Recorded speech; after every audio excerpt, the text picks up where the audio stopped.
In the heart of Africa, where the sun rises golden over red earth and elders whisper truths in the wind, a story was born, one so unbelievable that even time dared not erase it. They called her Naya, a gentle soul, a woman of few words, but a heart loud enough to move the spirits. She lived in the village of Akasa, nestled between lush hills and ancient trees, where every stone told a story and every shadow held a secret. One morning, as the cock crowed thrice and the sky burned orange with promise, the village woke to a scream, sharp, loud, and filled with something not even the ancestors could name. Naya had given birth. 2, not 1, not 2, but 10 babies. 10. But that wasn't the most shocking part. What she did next, silenced the village, broke tradition, challenged the spirits, changed everything. You see, this wasn't just a birth, it was the beginning of a tale written in starlight, carried by the wind and buried beneath secrets older than time. So sit back, close your eyes, and listen. Asterisk. Asterisk, long before Naya was born, before Akasi had even built its 7th hut, there was a whisper, a prophecy. Woven into the village's bones, it was said that a woman, blessed by the spirits but cursed by men, would one day bring forth 10 children in a single breath. 10 seeds of destiny, born of one womb. These children would not be ordinary. They would come with gifts, not gold, not land, but power. Kind that could heal or destroy, unite or divide, save or doom. But the elders, fearing the prophecy, declared it forbidden. They etched it into bark and buried it beneath the roots of the oldest Iroko tree. Let silence keep us safe, they said. If the prophecy sleeps, we shall not wake its wrath. Years passed. The tree grew thicker, its roots deeper, its secrets darker. The story faded like the smoke of old fire. Only one soul remembered old Mama Lathu, blind, wrinkled, and wrapped in silence. She sat at the edge of the village, spinning threads no one bought and talking to a crow no one named. People called her mad, but madness is only truth wrapped in thorns. The day Naya's belly began to swell unnaturally, Mama Lathu whispered to her crow, "It has begun." But who would listen to an old woman? Naya herself was confused. Her body grew heavy far too fast. She felt flutters that seemed like more than one. Dreams haunted her, 10 shadows dancing, 10 voices calling her name. At first, the village rejoiced. Naya had been barren for years, her husband long gone. Her pregnancy was a blessing, a miracle. They sang, they danced, until the swelling grew, strange, too big, too fast, too unnatural. Whispers turned to rumors, rumors turned to fear. Maybe it's not a child in there, some muttered. Maybe it's a curse. She walks alone too often, others hissed. She speaks to no one, doesn't even visit the shrine. She must have angered the gods. Only Mama Lathu smiled, her toothless smile, and said, "They are not ready. But the children will come, ready or not." And so the village turned its eyes away, fearing what they could not explain. Naya was left alone, pregnant, terrified, and on the edge of fulfilling a prophecy no one wanted remembered. Asterisk at first. Naya tried to convince herself everything was normal. She told herself that her belly was just larger because it was her first time, that the dreams were just stress, that the strange pulses inside her, the fluttering, the rolling, the shifting, were all just the miracle of life stirring within. But as the moons passed, her belly grew impossibly large. By the 4th month, she looked like she was ready to give birth. By the 6th, she could barely move. And by the 8th, she stopped counting. She never saw a healer. She never dared ask the village priestess for advice. She could feel their eyes. Their whispers burned hotter than the midday sun. She tried to hide her pain, but some nights her screams split the silence. She screamed not just from the weight of her body, but from the visions. 10 children. 10 different dreams. One had eyes like storm clouds, and hands that healed with a touch. Another rode the wind.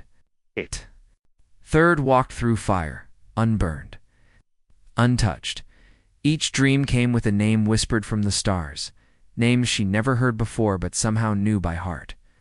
And each dream ended the same way, a river of fire, village in chaos. Her children, grown and scattered. Facing shadows that wore the faces of men, it scared her. She began wandering at night, barefoot, her hands resting on her belly. Singing lullabies she didn't remember learning. She spoke to the moon, to the wind, to the shadows. "Why me?" she would whisper. And sometimes the wind whispered back, "Because only you can carry them." Then came the night her body gave its final warning. She collapsed in the yam field, her breath shallow, her body shaking, as if her womb could no longer contain what was inside. The earth itself seemed to hold its breath. It was Mama Lethu who found her. The old woman knelt beside her and placed a hand on her belly. Her blind eyes widened. She didn't scream. She didn't tremble. She only nodded. "They are ready." Naya, with the last strength in her body, whispered, "But I am not." Mama Lethu only said, "The one who carries 10 is never ready. But the spirits are." She lifted Naya in her fragile arms. How?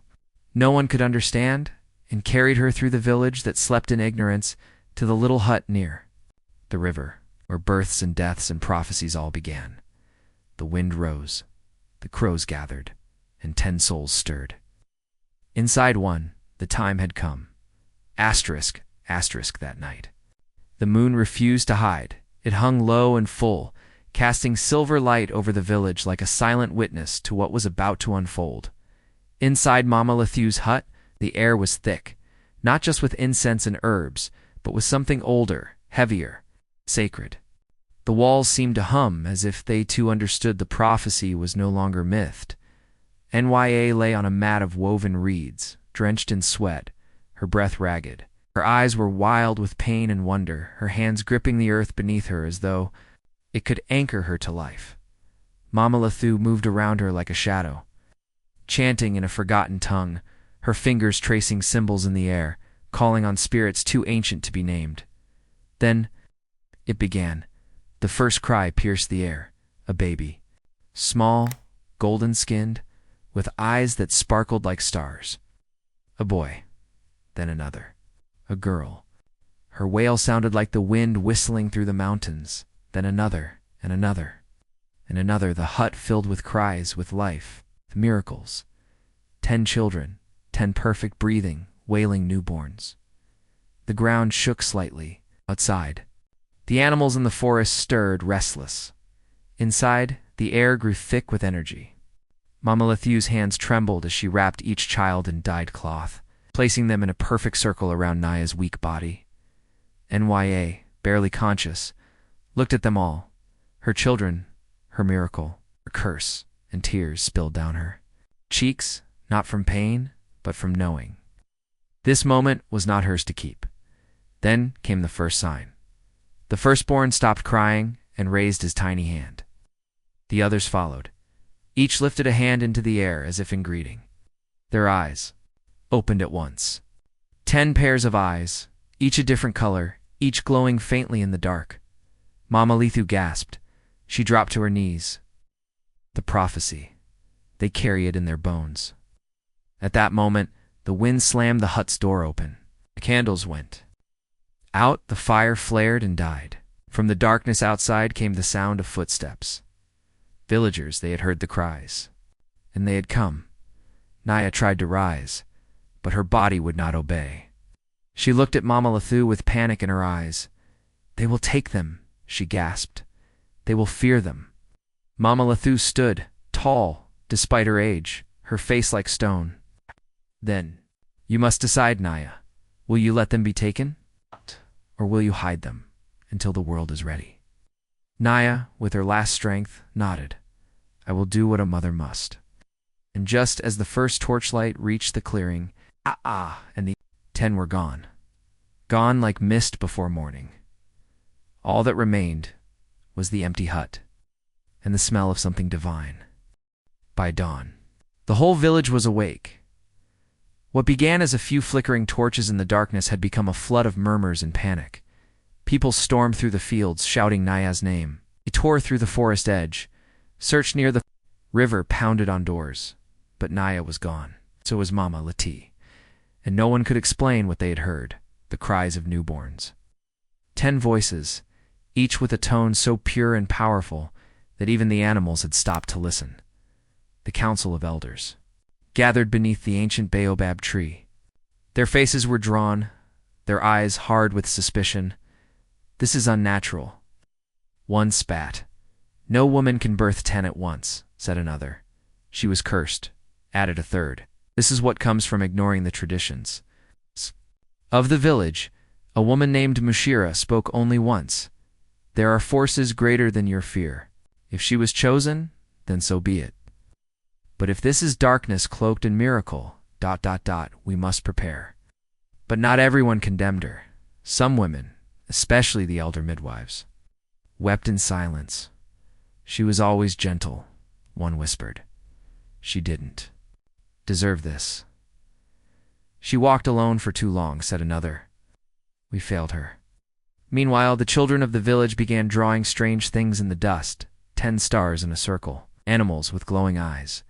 Dreams had begun to spread among them, visions of a woman walking through fire with 10 children behind her, each holding a piece of the sun. The fear grew. Old Mama Lethu's hut was found empty. Only the burnt ashes of incense and faded footprints remained. The priestess stood in that space for a long time, eyes closed, listening. She opened her eyes and said one word, hidden. The village took it as an omen. If the children were still alive, they were not far. And if the prophecy was true, then their return would not be a quiet one.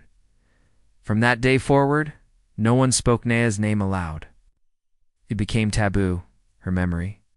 Buried like the prophecy once was, but mothers still warned their children not to wander near the sacred forest, and on nights when the wind howled louder than usual, some swore they could hear children laughing, 10 distinct voices, carried by the wind.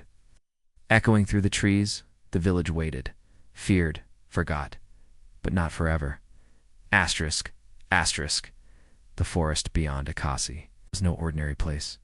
It was ancient, older than the village, older than the oldest songs. Trees whispered in a language only the wind understood. The earth pulsed with quiet life. The air shimmered with secrets. They called it Ishilanga, the place where sunlight sleeps. No one entered unless summoned by dreams or driven by madness. Hunters avoided it. Children dared not speak its name, but Naya knew where to go, in the blur between consciousness and spirit, guided by Mama Lethu's chants and her own soul's cry. She crossed into Ishilanga with her 10 newborns wrapped tightly against her body. They didn't cry. They didn't fuss. They only blinked slowly, as if they recognized the forest, as if they had been there before. Mama Lethu led the way. Despite her blindness, she moved swiftly, confidently weaving between roots and vines, humming an old melody that made the branches part before her. Birds fell silent. Even the insects held still. Deep within the forest, they reached a clearing, a circle of light untouched by the sun. Where a single tree stood, it was the tree of remembering. Wide, white-barked, glowing faintly with every heartbeat of the earth. Beneath it, the air was cool, still alive. Mama Lethu placed each child in a petal-like indentation around the roots. As the last child touched the earth, the tree responded. A pulse of golden light surged up its trunk, then down into the roots. The forest sighed. Then Mama Lethu turned to Naya and spoke, her voice carrying the weight of many lives. This is where they will grow. Not with fear, not with shame, but with the gifts they were born to carry. But how will they survive? Naya asked, her voice cracking. There is no food, no fire, no milk. Mama Lethu only smiled. Shilanga provides for those born of prophecy. And the forests began to change. From the trees came animals, deer with soft eyes, birds with bright feathers, monkeys who brought fruit. Streams of water appeared where there were none. Plants bent, offering berries and leaves. The children cooed and slept, their tiny hands curled like vines. Then Mama Lethu turned to Naya. "You must leave them now." Naya's heart stopped. "Leave 'em? Forest will raise 'em. You must walk away if you stay. Their powers will not awaken. Prophecy must unfold without a mother's shadow." Tears poured down Naya's face. Her knees buckled. "I am their mother." "You are, Mama," Lethu said gently. "But they belong to something greater." She placed a hand over Naya's heart. "Let your love echo through the trees. It will find them." With that, Mama Lethu stepped back. The forest began to close behind her. Vines curled, roots shifted. Naya looked one last time at her babies, each now glowing faintly in the soft light, and whispered their names. One by one, then she turned and walked away. Asterisk, asterisk, in the heart of Ishilanga, where time flows like mist and the air tastes of ancient magic, the 10 children grew, not like ordinary children, but like songs written by the universe itself. Days passed, moons shifted, years fluttered by like butterflies. And yet, in that forest, children were untouched by hunger, untouched by sorrow. The animals became their guardians, the wind their teacher, the trees their cradle. They learned to speak not just with words, but with silence, with thought, with rhythm, with presence. Each child bloomed into their own nature, gifted and radiant. Ao, the eldest, had hands that could mend broken wings, and hearts alike. Wherever he stepped, flowers bloomed. Zina, the second, could command the rain, not just call it, but speak to it. She danced in storms like they were lullabies. Oba, thirdborn, spoke to animals. They followed him like a king, and even the fiercest beast lowered its head before his touch. Sefu, the fourth, ran faster than any wind. He could vanish between trees in the blink of an eye, a whisper of laughter left behind. Lulu, fifth, had dreams that told the future, visions that came like waterfalls in her sleep. She saw shadows before they arrived, and light before it reached the sky. Kenna, sixth, was the flame. Fire obeyed her not with destruction, but with warmth cooking. Light, dance. She turned embers into hope. Tariq, seventh, heard the truth in every lie. He could walk into silence and come out with answers no one had spoken. Nima, eighth, was music itself. Her voice healed. Birds fell silent when she sang, and pain unraveled from bodies and minds. Baraka, ninth, could shape things with a thought. Stone into sculpture, mud into beauty. He built bridges where there was only air, and the youngest, Zuberi, he was still. Always watching, always listening. He spoke rarely, but when he did, the forest trembled. For he carried the spirit of judgment, the power to weigh hearts. They were not just children of prophecy, they were prophecy. And yet, despite their gifts, they were not gods. They played, fought, laughed, cried, missed their mother without.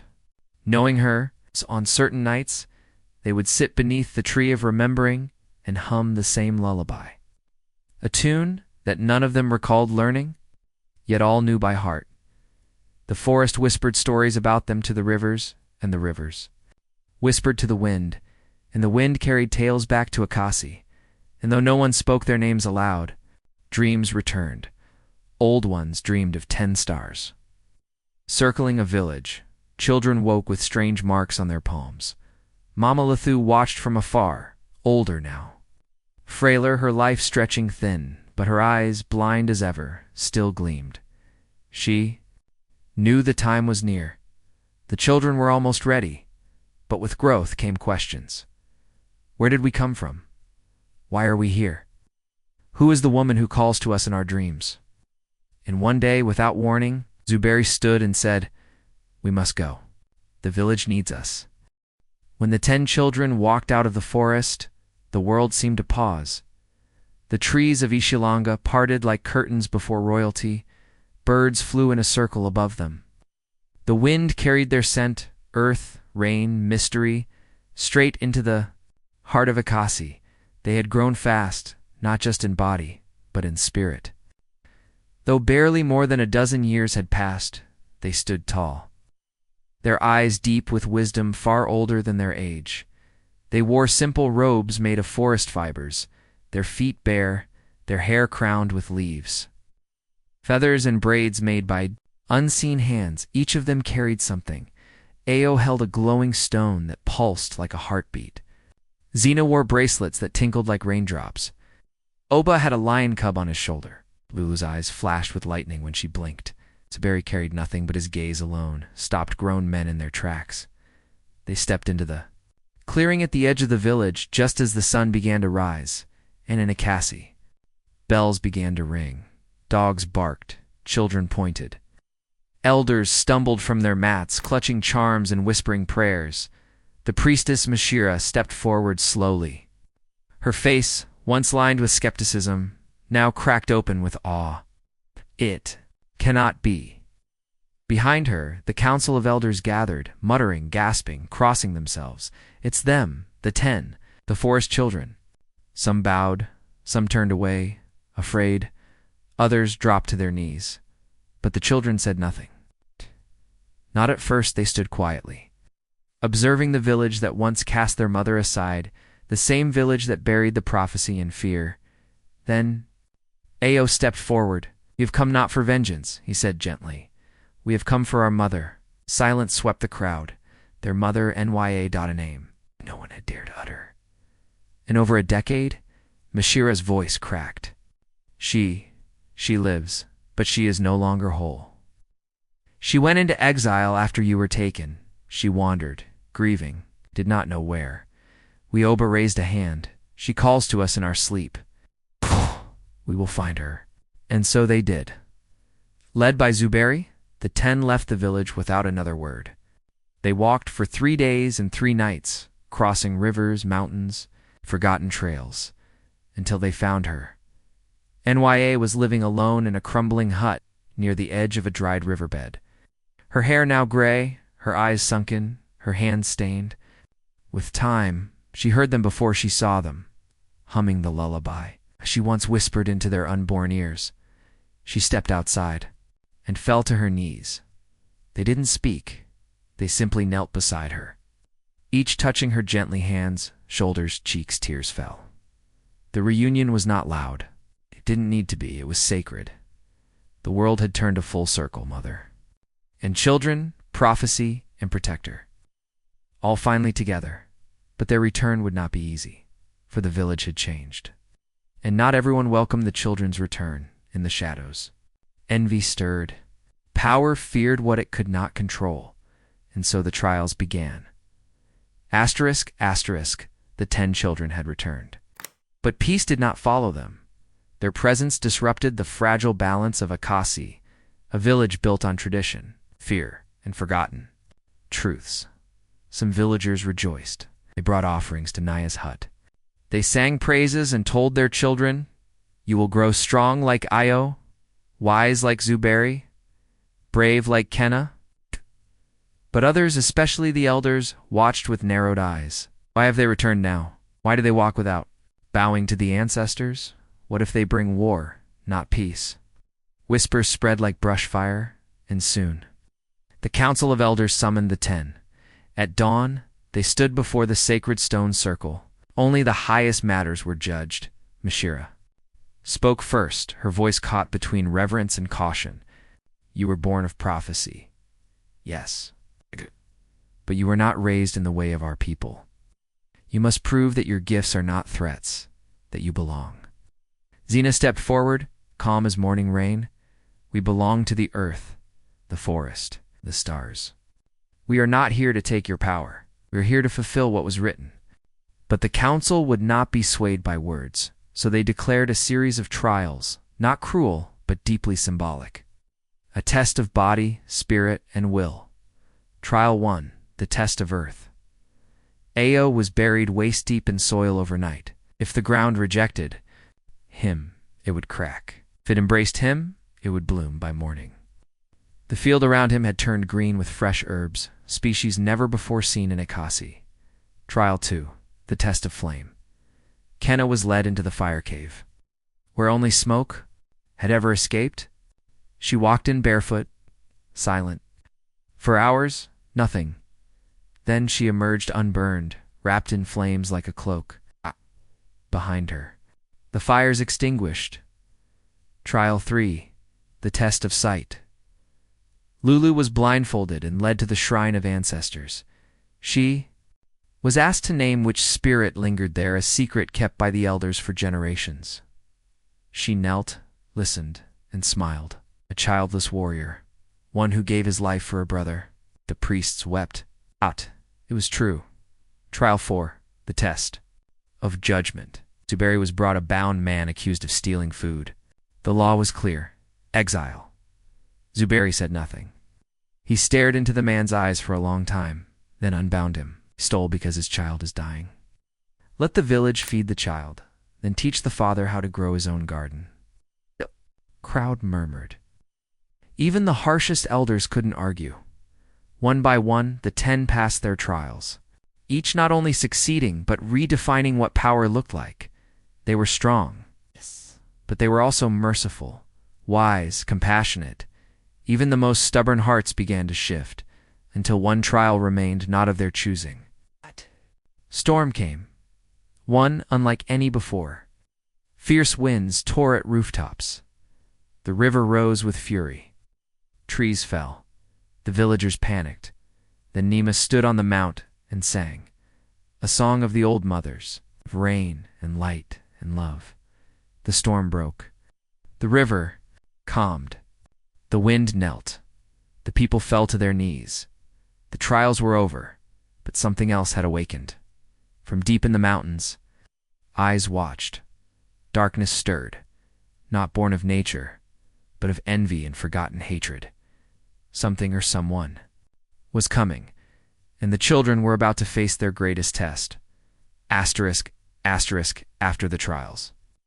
The 10 were no longer seen as outsiders. They were honored, respected, even feared. But respect is not the same. Nice. Some still wondered, why were they born at all? What truly brought them here? The answer lay buried in the past, and it was Mama Lathu, now frail and near her final breath, who'd summoned them one last time.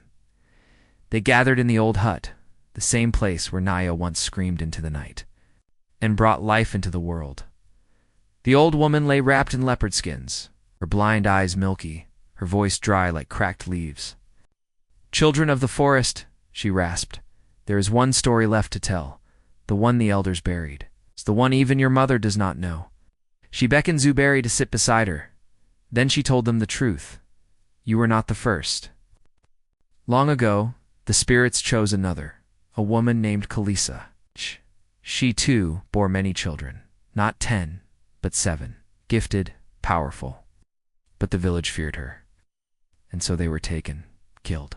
Gasps escaped from the younger siblings. The forest cried for vengeance, but the spirits, ever patient, chose to wait. Another womb, another chance. A mother strong enough to defy fear. She looked at Naya with trembling hands. "You were that chance?" Naya's eyes filled with tears. "You think you were chosen by fate? But no. You were chosen by grief. The grief of the forest. The grief of a prophecy betrayed." Then Mama Lathu revealed one last thing, a small scroll. Wrapped in bark and sealed with red wax, she placed it in Zena's hands. The original prophecy.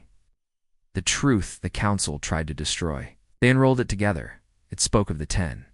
10 shall rise from the womb of the forgotten, born not to rule, but to heal what was broken. Their mother shall suffer, but never abandon. Their father shall be nameless, for they are born of spirit. And when the mountain speaks, they must choose, save the world or save themselves. The hut grew cold. "What does it mean?" whispered Lulu. Mama Lathu smiled one final time. "It means your true test has not yet begun." And with that, her chest rose and did not fall again. They buried her beneath the tree of remembering. The forest wept, not with rain, but with silence. But the peace would not last, for the mountain did speak, and something answered. The mountain's voice echoed through Akasi, with the roar of thunder and the shudder of earth. Rocks tumbled, rivers swelled, sky darkened with clouds heavy as grief itself. The villagers panicked, but the 10 stood firm. Together they climbed. The mountain, the place where ancient powers slept, where fate awaited its choice. At the summit, the wind howled. Carrying whispers of old wounds and new hope, Zuberi stepped forward, eyes steady. He raised his hands, palms glowing with a soft light. He spoke, not just with words, but with spirit. We carry the grief of the past, the pain of those lost, the fear that binds us all. But we also carry the hope for tomorrow. It a power to heal. A bright light burst from their joined hands. The mountains seemed to breathe pain and relief in one exhale. The earth shook, not to destroy, but to cleanse. Down below, the village felt it, a warmth spreading through the soil, filling the air with the scent of renewal. The villagers came out of their homes, eyes wide with wonder. They saw their fields bloom anew, their rivers run clear, their homes sturdy as ever. No longer a village bound by fear, Acacia had been reborn, Naya standing beside her children, felt the weight lift from her heart. The prophecy was not. It's just about birth. It's about forgiveness and the power of love to transform even the deepest wounds. The council of elders stepped forward, humility in their steps. We were wrong, they admitted. We let fear cloud our judgment. But you have shown us the way. Mashira, the priestess, smiled. It's the spirits speak through you all. Akasi will never forget. And so the village thrived. The 10 children became leaders. Healers, teachers, their gifts shared freely, their story told around fires. The prophecy fulfilled not through power or fear, but through unity and courage. But the tale does not end. Here, for every ending is a new beginning, and the world is always watching. Asterisk, asterisk, and so. Dear listener, this tale of Naya and her 10 children is not just a story whispered in the shadows of Ekasi. It is a mirror, a reflection of what happens when fear meets love, when doubt meets courage, when the unknown meets hope. NYA gave birth to 10 souls, each a gift, each a challenge, each a beacon. She faced a world that shunned her, a village that feared what it could not understand. Yet through her sacrifice and strength, a prophecy once buried in silence was brought into the light. The 10 children remind us that greatness often arises from the most unexpected places, that true power is not dominance, but compassion, that the future is shaped not by the mistakes of the past, but by the courage to change. This story, ancient and timeless, asks us all, what would you do if faced with the impossible? Would you run from fear? Or would you stand like Naya and choose love? Like the 10 children who grew in the sacred forest, we all carry gifts, some hidden, some waiting to be discovered, and sometimes it takes a village or a story to remind us of that. Thank you for listening. May the spirits of the forest watch over you, and may your own story be one of hope, courage, and rebirth. Asterisk, asterisk. Thanks for watching. Hoped you liked it. If you watched till the end, please comment "end" so that we could understand you were with us till the end. As well as, please let us know where are you watching from. Before leaving, please hit the subscribe button, comment your thought, and share with your nearest and dearest one. See you in the next one. Till to the next one, stay happy. Goodbye.